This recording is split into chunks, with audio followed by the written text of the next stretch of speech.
would have potentially tremendous value, but we also can't underestimate the difficulty of getting to that level of technology. It's easy to talk about, it's very hard to actually do. And so we're moving around the margins of that. We're looking at the boundary conditions of that, but there's a lot of basic research that's required over many, many years before we'll actually get there. So for whole body suspended animation of a true kind, maybe that's 20 years in the future. Maybe for metabolic slowdown, maybe that's 10 years in the future, who knows?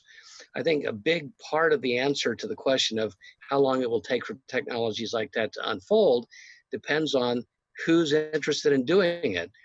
And if nobody cares, it's never going to be developed. If people do care about it, then as long as there's funding to support the research, we will eventually see those technologies come to light. And there are people, a handful of people in the hypothermic preservation field for short-term goals such as organ transplants or brain aneurysm repair, things like that.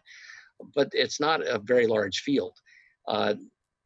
Now that there seems to be growing interest in low temperature preservation in general, it's possible that that field will become interesting to more people and we'll be able to push that forward more rapidly. I think one of the things that may be helpful in general is the fact that the developmental work that has happened to date has been by necessity almost entirely empirical. It's required a lot of trial and error experimentation. Let's try this cryoprotectant or this temperature or this ion or whatever. And all of that is necessary, but if you want to really get to the ultimate solutions, you have to understand the actual biochemistry of what's going on in the cold, which is a very underexplored bit of territory. But we have incredibly powerful tools at our disposal now. We have omics technologies, meaning the technologies for looking at everything. So you can look at every response of every gene in a whole animal if you want to. You can look at every change in every protein if you're diligent enough and want to work hard enough to do that. You can even look at a very large variety of small molecules, metabolites in the body. We have plans to look at all three of those levels in very complicated organ cryopreservation models.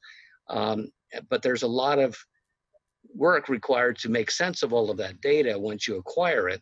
But it ultimately gives you the power of looking at everything that's going on. If you understand everything, then you should be able to eventually use technologies like AI or whatever to help figure out what you need to do about all of this chaos that you've caused in the process of trying to do good and try to preserve things. And once you figure out how to convert chaos into order, then you've got your answer and then you can move forward. So we can't underestimate the difficulties, but we have a lot of tools at our disposal. And as long as we have a commitment to solving the problem, I don't see why we can't solve it eventually.